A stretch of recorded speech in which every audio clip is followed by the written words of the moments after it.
Welcome to lecture 35. So today we'll conclude the topic of capacity, which is basically the channel coding theorems, and it was first derived by Shannon in his famous paper, A Mathematical Theory of Communication, that legendary paper which actually introduced information theory.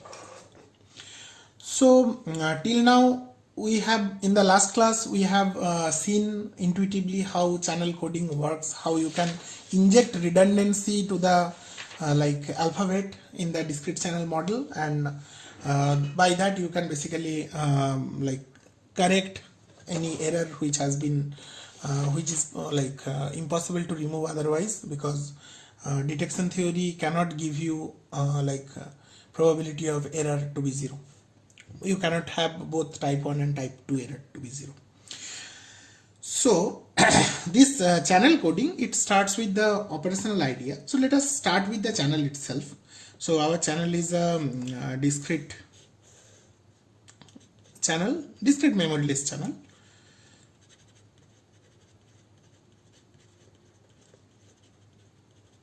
And which is presented by basically the conditional function, conditional probability mass function, or you can say this to be likelihood function. But here both the source and the destination alphabet is finite. Okay. Now, so this is basically the random variable x. It is like the symbol at the constellation this side. This is the symbol at the constellation at the receiving end after detection. Okay. So this is also finite. So this belongs to the alphabet, and this belongs to this alphabet. Without loss of generality, they can be different also, but they can be same also, no issue, because right now we will put the channel encoder and decoder to have the redundancy to take care of. Okay, so here I will put the channel encoder, which will inject the extra redundancy, and there will be some channel decoder here.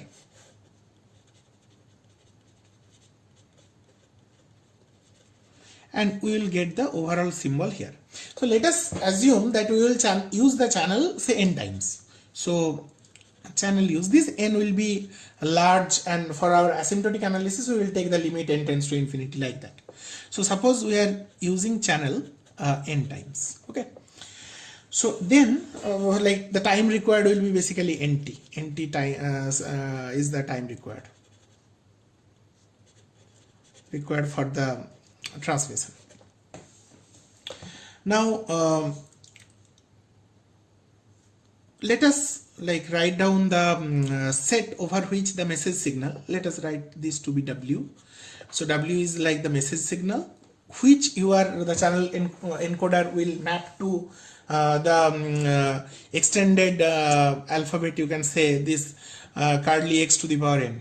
Okay, so this is like the message signal.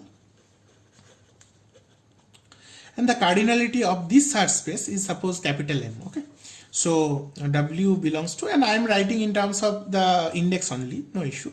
It is, you can write also W1, W2 up to W capital M. I am writing only the index set, no problem. So for simplicity of the notation. Okay, so this channel encoder is basically the function, say capital X to the power n, I can write this function which maps from this set 1 to m to this particular set. Okay, so I'll give one example to discuss this thing. Then what the channel does, channel gives you a probability. That probability is basically probability of y to the power n given x to the power n, and then you have the channel decoder.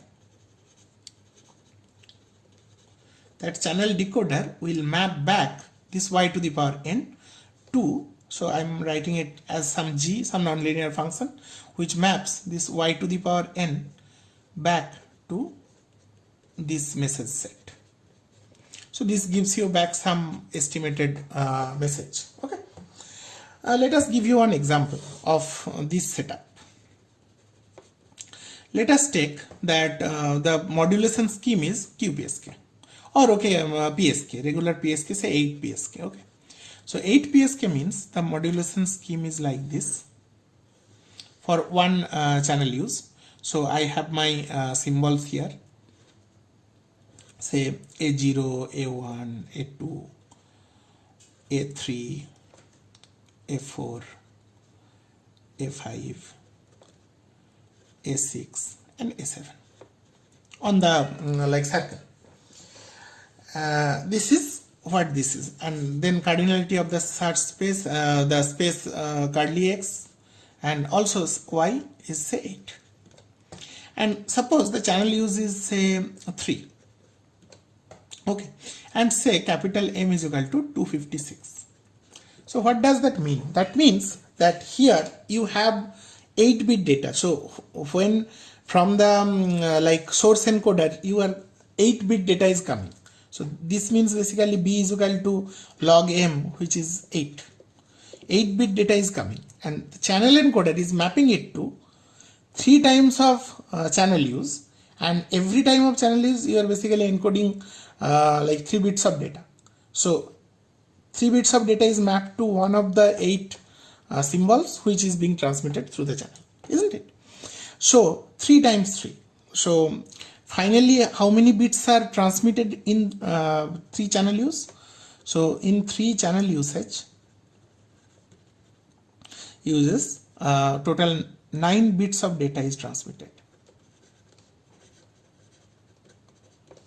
So that extra 1 bit, original data was 8 bit, but you are sending 9 bit. That extra 1 bit is your so-called redundancy bit.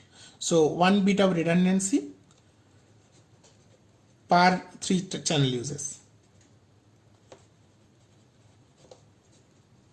Per 3 channel uses. I can write like that. Okay. So that is what the encoder is doing. So I will use these symbols capital M and N. M is basically that 256. N is basically 3. And this capital X is, this curly X is basically taking care of the number of points in the constellation. Okay. So I can define the rate of this communication system to be R is equal to log M divided by N. So it is essentially that at per channel use, the unit is basically bit per channel use. So bits per channel use. You can convert to bits per second by introducing T. That you know. So this is basically, for this particular example, what is R? R is basically 8 by 3. So 8 by 3 or 2.67 bits per channel use for this example. You can see. So the redundancy is coming because essentially the channel is carrying 3 bits per like channel use, the QPSK. It is carrying 3 bits, but the effective rate, that is 2.67, because what you are seeing is from W to W hat. This channel encoder and channel decoder, that is of no value other than correcting the errors, isn't it? So this is how you are defining the rate. Now regarding this this probability for the discrete memoryless channel, this probability can be like all the subsequent symbols are independent, so this can be written as product of P of yi given xi for all I is equal to 1 to n. Okay, this is the discrete memoryless channel model. So under these assumptions, we can define the code. We can formally define the code as follows.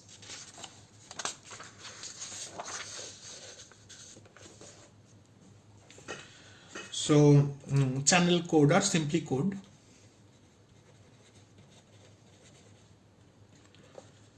So M, N and MN code for the channel. The channel is written as say like this: the source alphabet, the probability and the destination alphabet is defined as or described as follows. So you need the index set, which is for the message. So 1 to 2 M.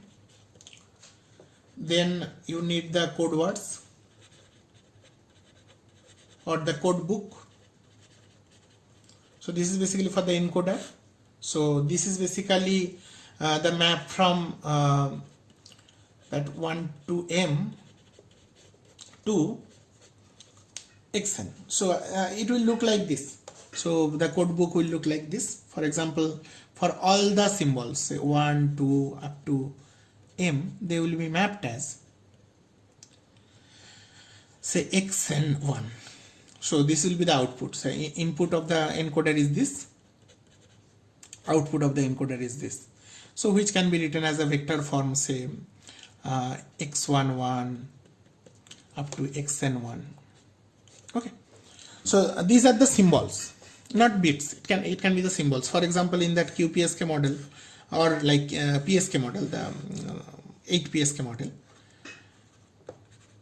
you can assume this to be A0, A1, A2, A3, A4, A5, A6 and A7. That is what the model is, isn't it? So your X is basically the set of those A0 to A7.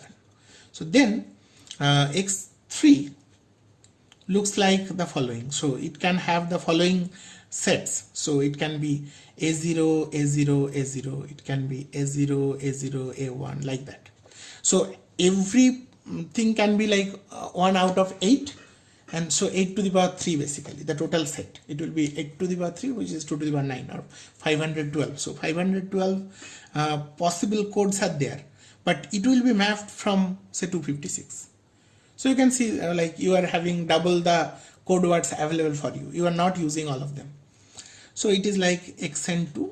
How you are choosing that? That will be job of the code design. xn2. Yeah, like that. So xnm, which can be like x1, this is x1, x1m up to xnm. So like that vectors. For example, here I have shown you. So it can be like from 1 to this, from 2 to this, from 3 to say A0, A1, A1, like that. The way you are deciding up to say 256. So this was the example of a code book. So the way you are basically mapping from the message to the set of symbols for say n channel usage, that is called the code book. So this is the code book. And after that you will need another thing, that is the decoder. So decoder will be a function which will map from yn, that is the like received symbol set for n channel usage, to the set 1 to m. How this decoding will be done will be taught next. So I'll be discussing on that, and it will use information theory. Let us talk about the errors.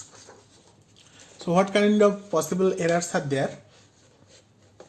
So when will I say that this is erroneous? Erroneous will be when the decoded output, so g of yn, so your decoded output will be basically g of some particular yn which has been received. If this is not same as the xn symbol, okay, so we can say the error to be. So let us define the error. So it will be, say, if I was the message, w is equal to I was sent, then we can say that the probability of error can be written as when I was sent or given I was sent, I can write that as lambda I is equal to probability when say gyn is not equal to I, but xn is equal to xni.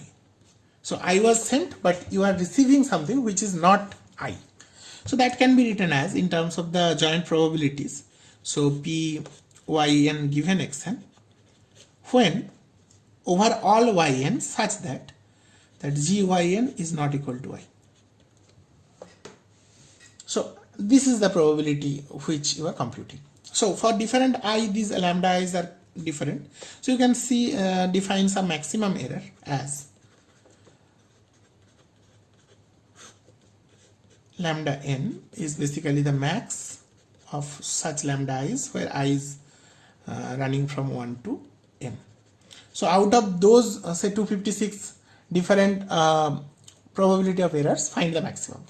So eventually we want to show that under when the rate is below capacity, you can achieve that the maximum error goes to 0. It can be made arbitrarily small. But that analysis will be a little difficult. Before going there, we need something else which is called the average error. So since we have all the errors defined like this, we can define average error also. So that is like some lambda bar or something like that, which I can write as 1 by m summation lambda I is equal to 1 to capital M. So clearly this is less than your lambda n, isn't it? So we'll first work with this average error, then we can go for the maximal error, and we'll show you that that is possible if your rate is below the capacity, below the information capacity. Okay? So we can define the achievable rate. Achievable rate is defined as a rate R is achievable if there exists a code word, a code, so 2 to the power nr comma n. In reality it will be some ceiling function, but I am not writing it because you understand that we will take some integer value only. So r is also taken in such a way that this thing becomes integer, otherwise you take a ceiling. It does not change anything in the asymptotic analysis such that your lambda n goes to 0 as n tends to infinity. So we will use this as our code notation. So with this we can now move towards that asymptotic equipartition property again to get some concept called joint typicality. Then we can move straight away to the theorem. That theorem will be basically like in terms of the code, and when the rate is less than capacity you can get this satisfied, and vice versa. So we'll move there, but before that we need a little bit of recap from the information theory or AEP regarding this joint typicality, and we can basically do the decoding, that G, using that joint typicality. Okay. So our idea will be that if there is some channel here, the discrete memoryless channel, and you have some signal xn going in, some symbol stream for n channel usage, and you are getting something yn, we say that this, so from the decoder point of view we will say that decoder will work like this, that g of yn will be equal to I if xni and yn are jointly typical.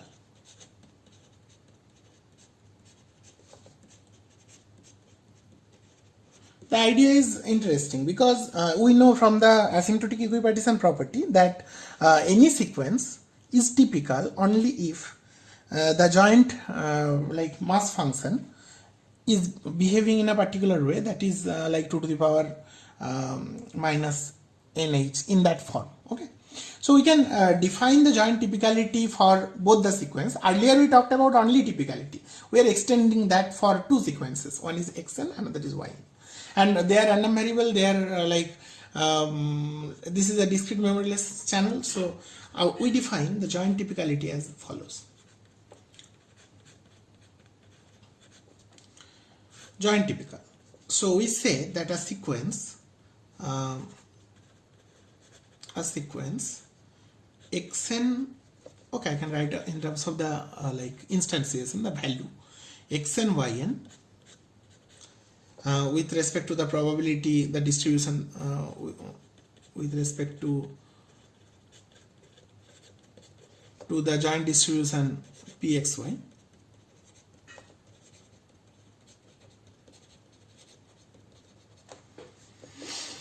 pxy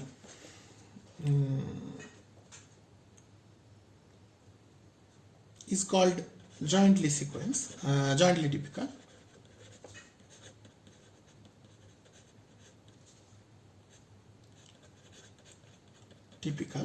Okay, we can talk about the entire set. So a set of the sequences, I can write it in this way. A set, say AEN, of sequences of this form with respect to the joint distribution Pxy is called the jointly typical set of n sequences, such that the following thing is correct. So En is equal to xn yn belonging to that xn cross yn, such that minus 1 by n log pxn minus hx is less than epsilon, and minus 1 by n log pyn minus hy is less than epsilon, and minus 1 by n log of px and yn, the joint minus the joint entropy x and y is less than epsilon. So here you know that this is discrete memory list channel, so I can write that where px and yn, the joint, is basically the product of p xi yi. I is equal to 1 to n. So this is the set of joint typicality. Now based on this joint typical set, we can basically construct our joint AEP theorems, just like we have done for the source encoding. I am quickly mentioning that. You are getting the idea, right? This is for the like joint set, here in sequence, here there in sequence. Now it should have not only one requirement of the like the joint sequences, but also the individual sequences as well for xn and yn. This should be typical, this should be typical, and they should be jointly typical. Then you can say that this is joint typicality. Okay. So we can quickly write the theorem on joint AEP.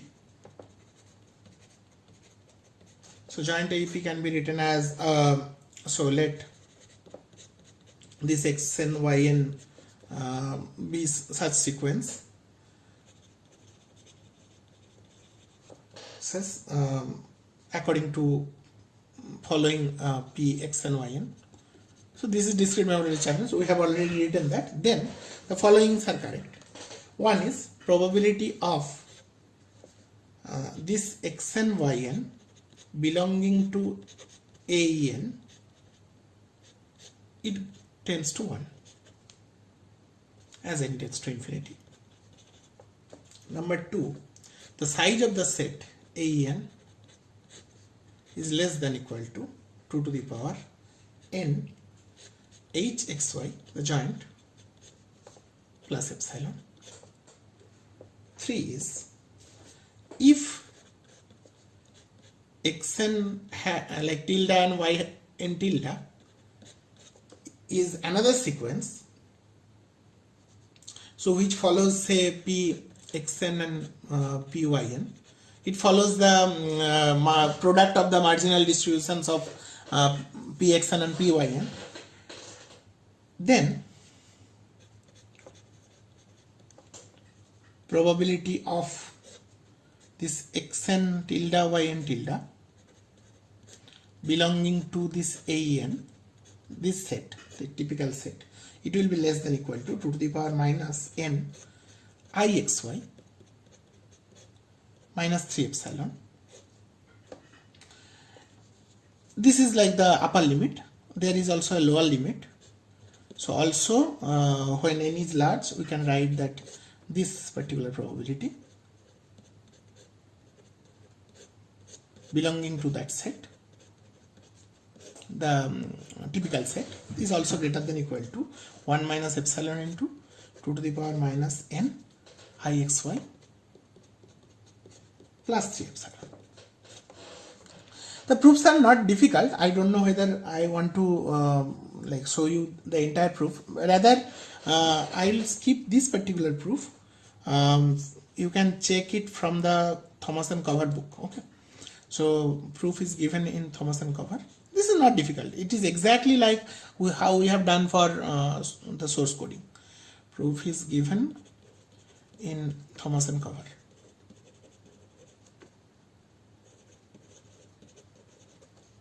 Just check it. I have already shared the book with you, so you can go to that book, the chapter of capacity. Chapter of capacity is which chapter 7, I guess. Yeah. So chapter 7. Go there, you will get it. So the idea is like law of weak law of large number. So from this set, you know how the probability goes to 1. Okay.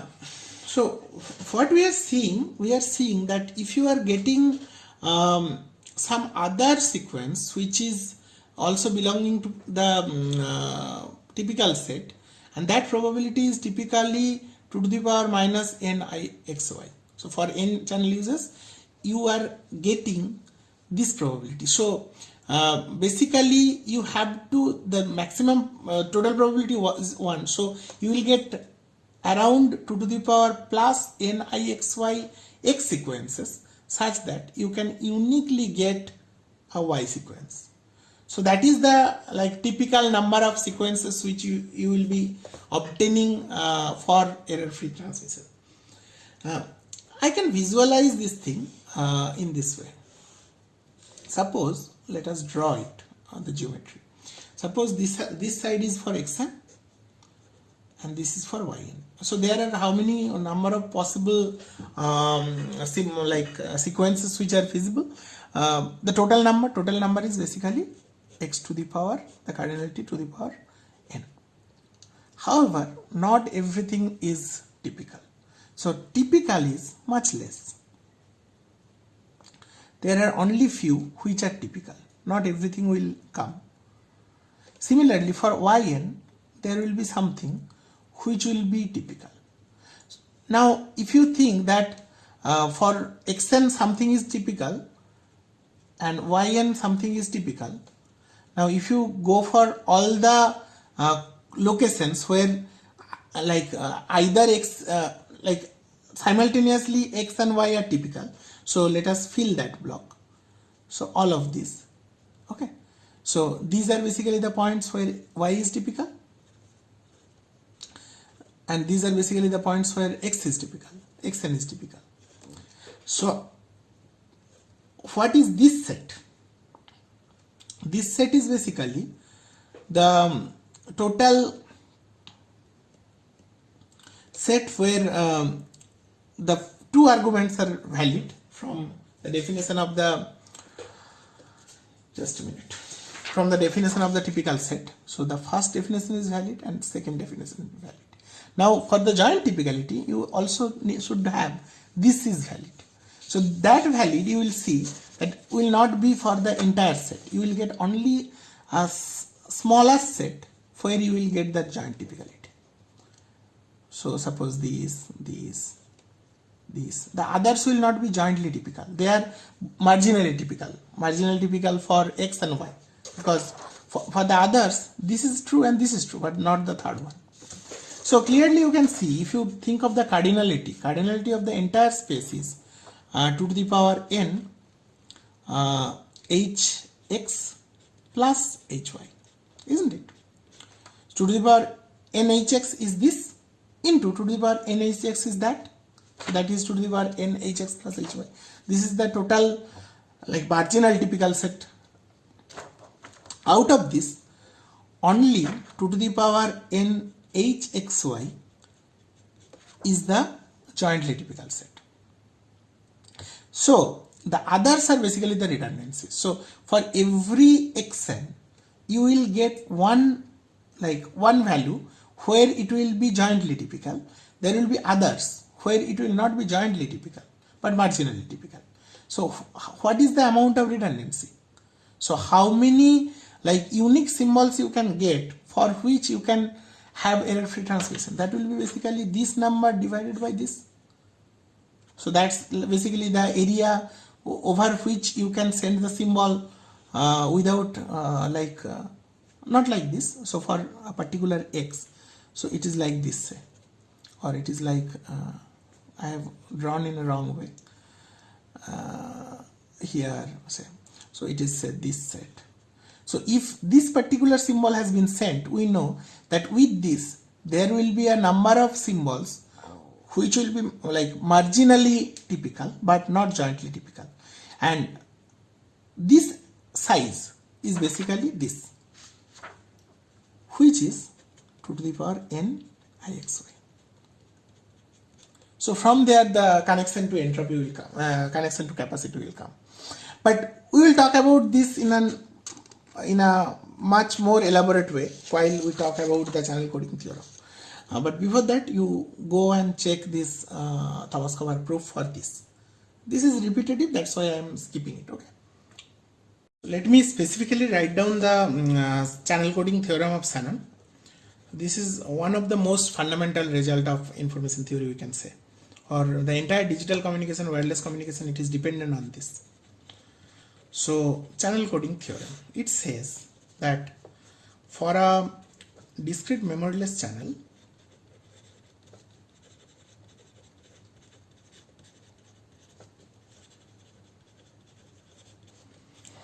all rates are below C are achievable.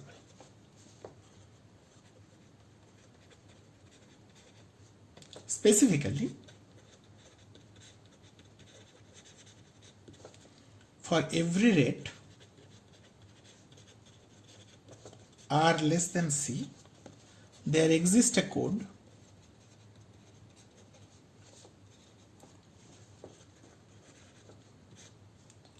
or I can say there exists a sequence of codes, not one code, sequence of codes 2 to the power nRn with maximal probability of error goes to 0 as n tends to infinity. And we can say conversely, any code, any sequence of code, we can say, of codes 2 to the power nRn with lambda n tends to 0. This is the maximal probability of error as n tends to infinity, must have R less than C. Okay. So this is like very simply stated result, but with having very deep consequences. So it says two things. One is if the rate is less than capacity, capacity is basically the maximum of mutual information, the information capacity, right? So if the rate is less than that, then the probability of error, maximal probability of error goes to 0. Conversely, if the maximal probability of error goes to 0, then it must have R is less than C. Okay. So we will go for this proof. Let us see how much we can do. Let us start with the achievability proof, that is the forward statement. Okay. For example, so we want to show that any code for like R less than C is achievable. That means you can get the maximum of the probability of error for any symbol, input message is achievable. So probability of error will be arbitrarily low. It can be made arbitrarily low. Okay. So we'll start with this, that first fix Px. So fix the probability of the symbols. So our diagram is like this. So your message is going, this is your channel encoder. It is generating xn. Then you are passing through the channel, which discrete memoryless channel, y given x. It is generating yn, the random vector. Then it is passing through the channel decoder, and you are decoding W hat. So fix Px. Px means basically the probability of choice of this. Now this code word, code book, as you know that there are like lots of redundancies. So your messages are like this 1, 2 up to say capital M. For example, capital M is 256. And you have total choices of xn. That is basically the 3 vector of say 8 PSK signal. So you have how many number of choice? 2 to the power 9 choices. So 512. So you have total 512 choices. So out of those 512 choices to choose 256. So this 512 is basically like I can write it. So in terms of the like rate, we can write R is equal to log M by N. So M we can write as 2 to the power NR. I'm not taking the ceiling here, so that you understand that what does it mean. Okay. So this example we have taken R is equal to 2.67. Okay. Bits per channel use. So we have lots of choices over which we can select one of those like 256 of those 512. So how many choices? 512C 256. That many choices, isn't it? So our code words will look like this. So code word we can write that code word is 2 to the power NR comma N, that format. That code word or code book I can write like this. So it is having 1 to 2 to the power NR. 2 to the power NR is basically M. This is the number of rows and the columns will be basically N. So 1, 2 to N. These are basically the symbols for every channel use. So N times you are using the channel. So for our example, it was 3. So you will write these, assign these things as say x11, x12, x21 like that, xn1 like that. Similarly, x21, x22. Oh, sorry, x12, this is the first bit, x12, this is the message, xn2. Similarly, x1 to the power nr, x2 to the power nr, up to xn to the power nr. So this is how you are assigning it. Now, the choice we are saying, the method like Shannon took is so-called random coding. So he told that I am not fixing any particular code, rather I can choose anything out of those 512C 256 possible codes. I can choose anything. So each of these will be chosen at random, and that choice will be coming from say Px, isn't it? So the rationale behind this random coding was that he wanted to mathematically symmetrize the entire thing such that we can compute the average error and we can compute the bound over the average error. So there are like so many number of possibilities. So out of those 512C 256 possibilities, you can choose any of the code like this. You assign that, and that will be done with certain probability. That probability I am writing next. So we know that for a sequence, say xn, we know the joint probability of xn is essentially the product of pxi, I is equal to 1 to n, because this is a discrete memoryless channel. And now we are saying that the code itself is generated at random. So probability of a particular code book, this is one code book, that probability will be, and if we assume that all the code books are chosen with equal probability, like uniformly, then it will be, and everything is independent, then we can write that this is W is equal to 1 to 2 to the power nr and product of pxi I is equal to 1 to pxi w, say I is equal to 1 to n. So for this code book, I am basically choosing everything from here. So how many cases? 2 to the power nr cross n. So many number of this matrix is 2 to the power nr cross n. Everything is chosen, and I am basically multiplying that entire thing. That will be the probability of this code book, and sum of such probabilities over all code books has to be 1. So you can see that this number is really big, like over which you are taking the sum. So this is the probability of choosing a particular codebook, right? Now we will proceed for this proof in the following way. So there, firstly the random codebook is generated. Book is generated and known to both the transmitter and receiver. Our job is to not choose a particular codebook, but rather merely showing the existence of at least one codebook which can achieve this. If one codebook can show the achievability of the code, like the probability of error, maximal probability of error going arbitrarily close to 0, then our job is done. So that's why we are generating random codebook and assume that it is known to both transmitter and receiver.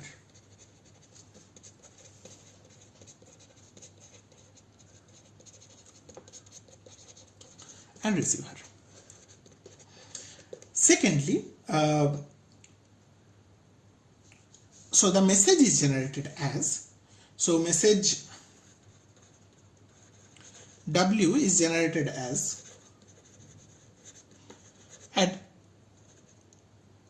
as a uniform random variable. So your probability of say W is equal to a particular W is 2 to the power minus NR. Obviously, this is true for all W up to 2 to the power NR. Then, what we are doing, we are sending the code word. So, through the channel, and this W is generated according to the corresponding row of the code book. So, our code book has been already given. So, with that, choose the W and you have the row. That row is assigning the code. So, get the code. So, for a particular W, get the code and send over the channel.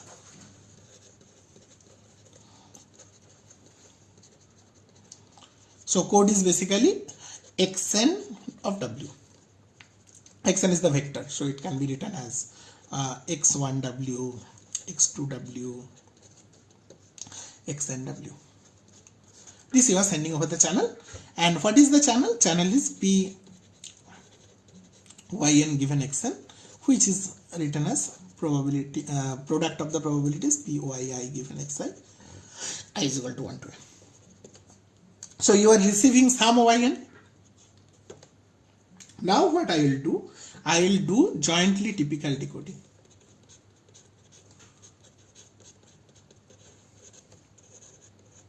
Jointly typical decoding means, like for that yn, so we will basically choose this, that xn w hat and yn, what has been received, this is jointly typical.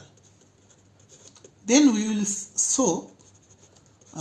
say that w hat has been received. But this is not the only criteria. There has to be another criteria, that there is no other w dash say for which this will be jointly typical. So we can say that is not jointly typical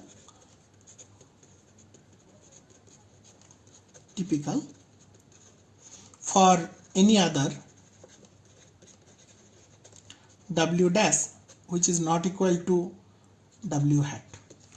So if these two candidates are satisfied, then we say that w hat is the received signal. Okay. So like the reception is complete only if these following cases happen. So let us write down all the possible scenarios. So scenario 1, that you have received yn, some instantiation of capital Yn. So your capital Yn is equal to yn. This is received, and then you see that there is no such that xn this and yn, I can write in terms of the small, xn this and yn belongs to an. So this is the jointly typical set. So there is no such case. So that means you cannot get any message at the receiver. So in this case, this is basically a receiver failure. So this is a receiver failure, and we will see that in this case we will give some dummy signal, some dummy message at the output. For example, 0. Our message box is 1 to m. So W belongs to 1 to m. So 0 is not a member of that. So you give some dummy message. This is receiver failure. There can be another receiver failure in a scenario 2, that yn is received and there is other w dash such that xn w dash and yn belongs to this. This is also receiver failure because you cannot uniquely detect. So this w dash is not equal to w hat, which is intended. So this is also like receiver failure, and you give some dummy message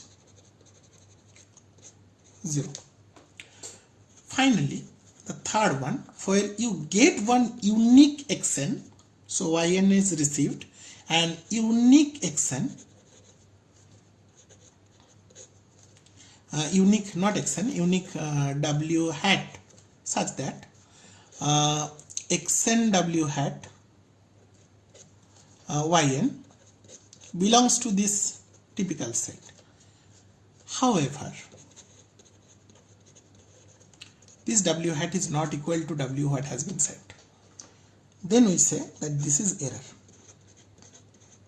So there are these are the possible scenarios by which there can be some error which can occur. So next, what we will do, we will try to find out the probability of error of these scenarios where this is a scenario 3 where you are getting error. Okay. So and after that we can get to know. So we will start with the average probability of error, and from there we can go to the maximal probability of error. So what is the probability of error of the so analysis of probability of error we can write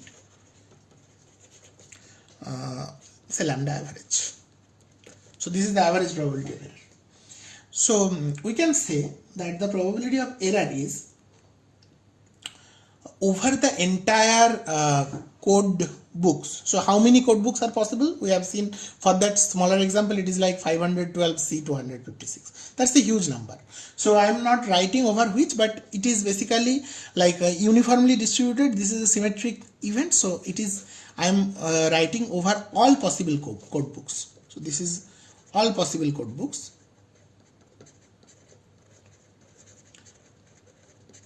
The probability is say PC, and then for that particular code book I will compute the lambda average over that C.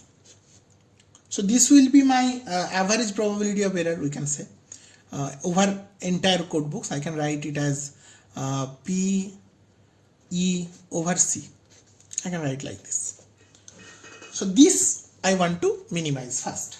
So this I can write as over all code books PC, and then what is this? This is 1 by m is 2 to the power nr summation I is equal to 1 to 2 to the power nr, and this is lambda I for that particular C, isn't it? This is the probability of error when I has been sent. I was the message.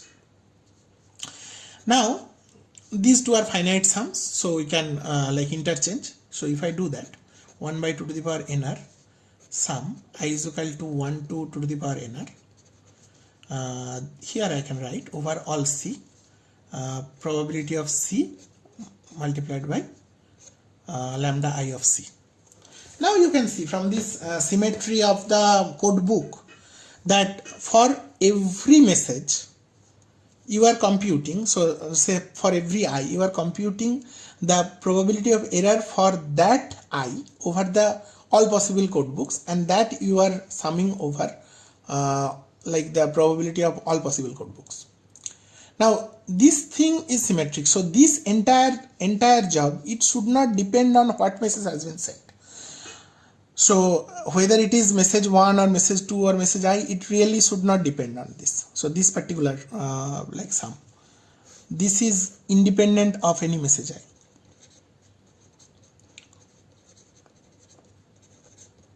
Any particular message I.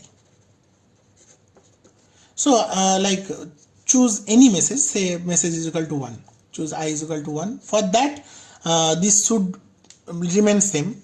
Then that will become a constant, that will go out, and this sum and this probability, that will cancel out. So we'll get something of this form, summation over all code books, probability of the code into lambda 1 code. Suppose something like this. So this we can say as the probability of error over all codes, probability of error given the message is equal to 1, and this is probability of error, and over all codes I can write C here. Okay, so let us now analyze this particular thing, that error happens when over all code books, when the first message was sent. So let us define the following event. Define the event, say EI. EI is the event when we say that XNI and YN, this is jointly typical, this is in AN, and this is for all I's, 2 to the power NR. 2 to the power NR is M. So if a particular sequence like this is jointly typical, is in that jointly typical set, then that particular event is called EI. So we can clearly now see that our when 1 has been sent, so it was E1 which is basically giving you the correct result. So not only E1, we want to have, so now let us see. So you have receiving a particular YN, so a particular YN has been received. Now it can come from whichever like original message signals, it can come from 1, 2 up to 2 to the power NR, from anything it can come, and if it is jointly typical with any of them, then we can write that to be E1, E2, E3, etc. These are the events. So when we can say that it is like perfect decoding, it will be perfect decoding only if the message signal which has been sent is 1, that is uniquely 1, that we have argued already. So it will be uniquely decoded without any error, decoded if the following events happened, like either it is E1, not either, it is E1 and E2 complement and E3 complement and E2 to the power NR complement. So all of these should happen. So E1 should happen, that means XN1 and YN should be jointly typical, and nothing else is jointly typical. So that was our criteria, that it should be jointly typical, it should be jointly typical, and there should not be anything else which should be jointly typical. Okay, so combining these results, we finally find out that it will be uniquely decodable if this particular event happens, E1 and E2 complement and E3 complement, like that. So it will be erroneous if the complement of that happens. So error happens when the complement happens, that is E1 intersection E2 complement intersection E2 to the power NR complement, which is equal to E1 complement union E2 union E3 union E2 to the power NR. So what is the probability of this? This we can discuss now. So this probability, so our probability of error over like W is equal to 1 will be basically the probability, and this is under any code book. So E1 event is under any code book, and that is symmetric. So this will be probability of E1 complement union E2 union E3 up to union E2 to the power nr, like that. So this will be less than equal to some probability of unions will be probability of E1 complement plus summation probability of Ek, k is equal to 2 to the power nr, like that. Now what is this? This one we know. So this will be that E1 complement of this probability will be less than epsilon, because from the joint typicality we have already seen that. Let me show you. I did not prove that, but we have shown the joint typical result.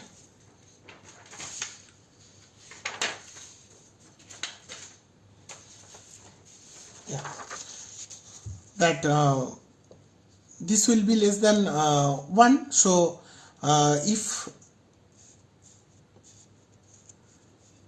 the probability of occurrence is basically going towards 1, so it is basically greater than 1 minus epsilon. So the complement is less than epsilon. So the complement set is less than epsilon. So P U1C is basically less than epsilon. This is one thing. Secondly, P1C given basically W1. So right.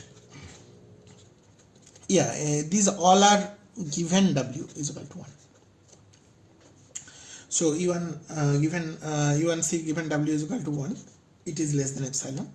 So this is coming from AEP. The others are basically happening when something else is jointly typical with 1, with X and 1. So that probability also we have discussed in that AEP result. That is typically this 2 to the power minus NIXY. So those probabilities Ek given same W is equal to 1, this is less than 2 to the power minus NIXY minus 3 epsilon. So now we can combine all of them together. So our probability of E given W is equal to 1 is basically less than equal to, less than I can write epsilon plus how many 2 to the power nr into 2 to the power minus NIXY plus 3Ne. So which I can write as summation epsilon plus 2 to the power n into minus n into IXY minus R minus 3 epsilon, or minus 3 epsilon minus R. I can write like this. Now this will be, and this is basically the probability of error over the entire set. So this will be less than some 2 epsilon only if this sum within this first bracket is positive, only if IXY minus 3 epsilon minus R is greater than 0, or R is less than IXY minus 3 epsilon. So this is the output which we can get from here. Now we can restrict the criteria in the following way. So what we can do, so we can see that the rate has to be less than the mutual information between X and Y. Now what we can do, we can basically choose some P star X, say, such that you attain the maximum of IXY.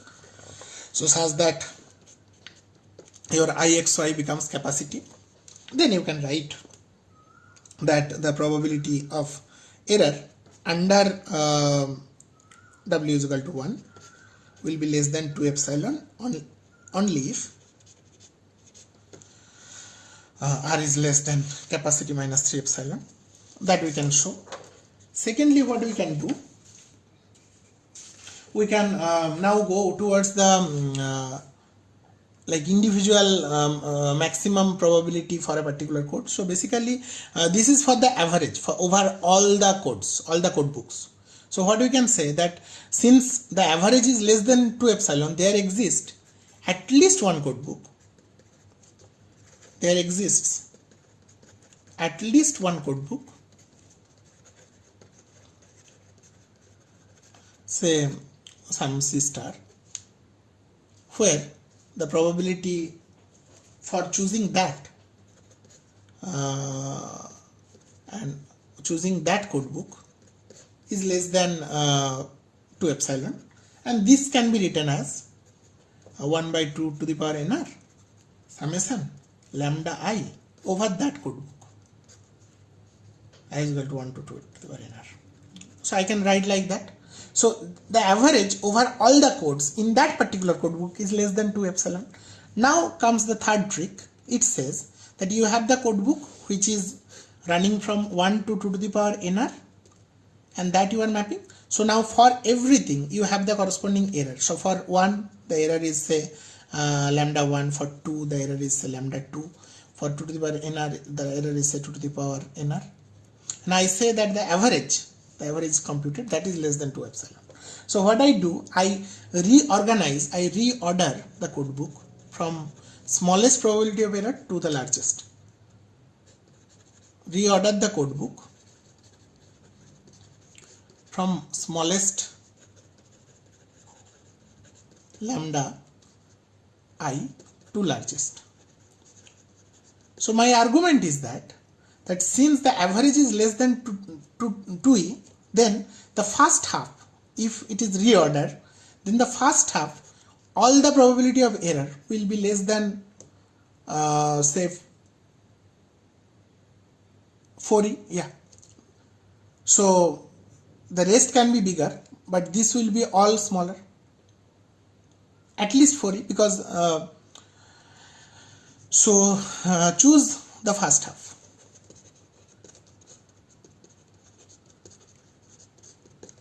Then like all of the probability of errors should be small.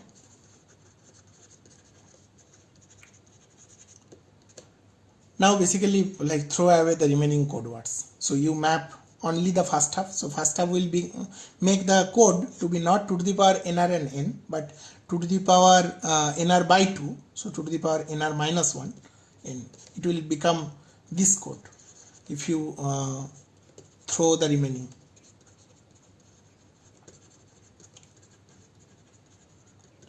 So that will make your rate a little smaller. So your rate will be basically, the new rate will be, which is basically 2 to the power log of this, so nr minus 1 by n.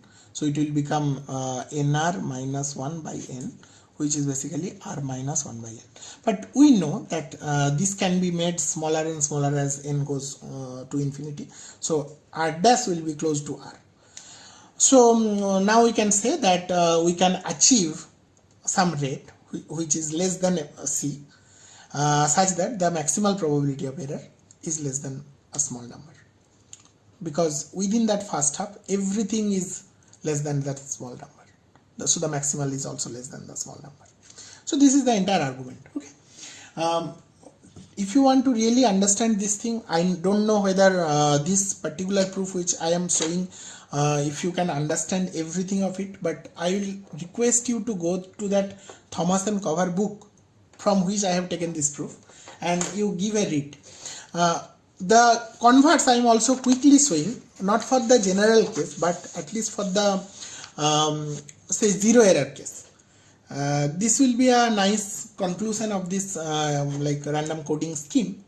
So the converts for the zero error case, not for the most general scenario.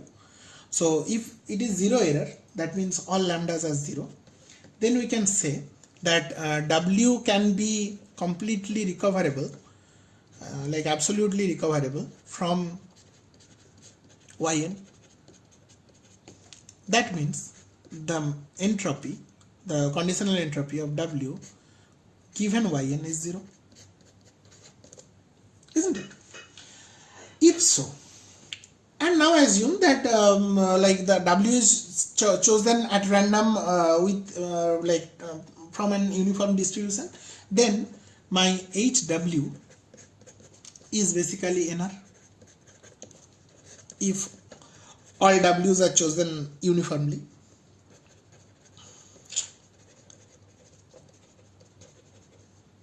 In a uniform way, then we can write your NR, which is equal to HW, can be written as HW given Yn plus I Wyn. Now this one is 0, so this is equal to I Wyn. Now we know that W to Xn to Yn is a Markov chain. This is like the conditionally dependent. So we know that the mutual information between this and this will be less than the mutual information between this and this. So this is less than equal to, this is the so-called data processing inequality. This is from data processing inequality. This we have done long back.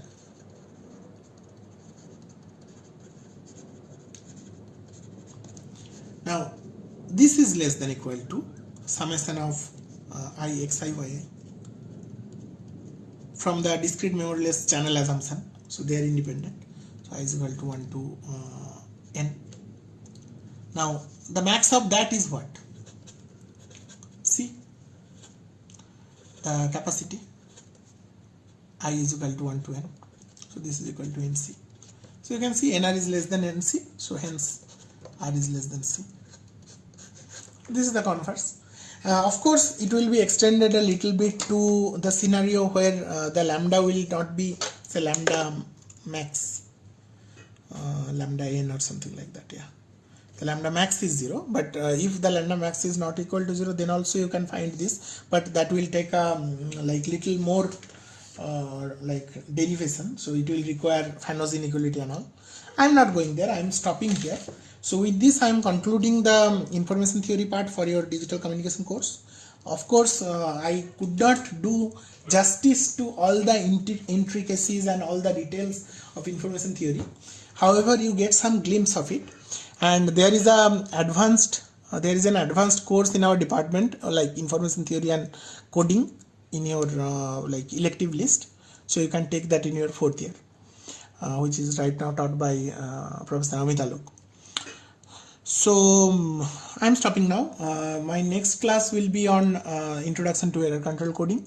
I will take four lectures on that, and for that I will need some background on abstract algebra. So you listen up to this video, you make your background, then I'm coming back with the final 4 hours of lecture. Okay, so see you, bye.